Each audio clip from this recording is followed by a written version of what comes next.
Serena, situation update, please. Getting visuals now, Captain.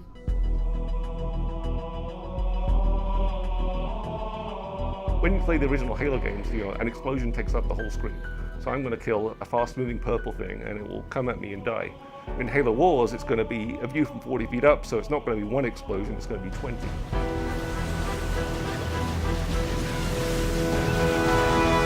One of the things we want to do with Halo Wars was tell the Halo story, show the Halo universe in a different way, and actually bring strategy gaming to the console. In Halo Wars, you get to control everything. All the grunts and elites and brutes and choppers and ghosts and banshees and all these really cool vehicles, plus a lot of the stuff we've added. Control heroes, you get to control Spartans, you get to control small armies of Spartans. Everything is under your control in a real-time strategy. We wanted something that the fans could see the things that they know and love from a different perspective. Spartan jacking is one of the best things in the game. They jump on top of the enemy tanks and they beat the crap out of the tank, they rip off the hatch, they toss out the driver, they hop inside and they take over that vehicle. And people are used to seeing that from a first-person shooter standpoint, where everything's very large. But we have all that same detail in Halo Wars. Some of the battles in the game are small, and some of the battles in the game are really big. What's cool about that, at least in the campaign, is that's based on how you play. If you spend more time going to fight the Covenant, you may be dealing with a larger force than if you would have gotten there quicker.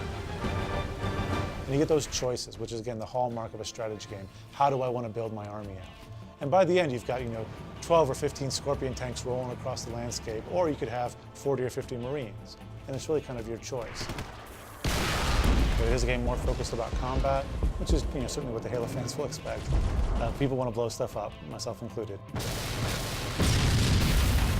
It's a console game. Stuff blows up really, really well in Halo Wars, but it is also a game where you have to think.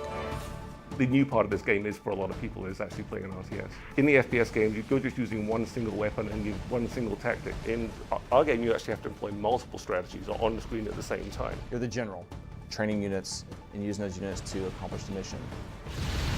Commanding your armies, you're commanding your resource gathering or your economy. You manage resources, which you buy that army with, and you actually use those resources to upgrade and change your army to form a strategy that you will hopefully win with.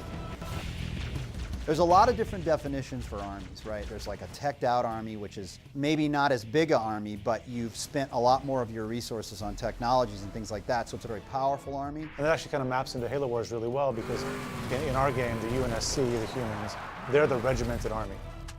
But the Covenant, the sort of religious zealots, they can bring a lot more units to the fight, but each of those units is a little bit weaker.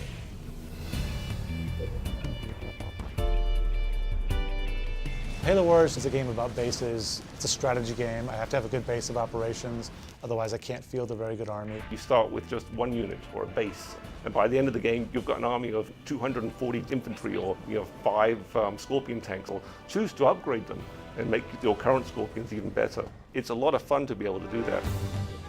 I'm actually very happy with the way we've been able to represent all the economic decisions in Halo Wars. They're faster, it's easier to do. I'm not managing 75 villagers chopping down trees, but the depth is still there. We didn't want people digging in the dirt. We felt that was not what a console player really wanted to do. We wanted the focus to be on combat.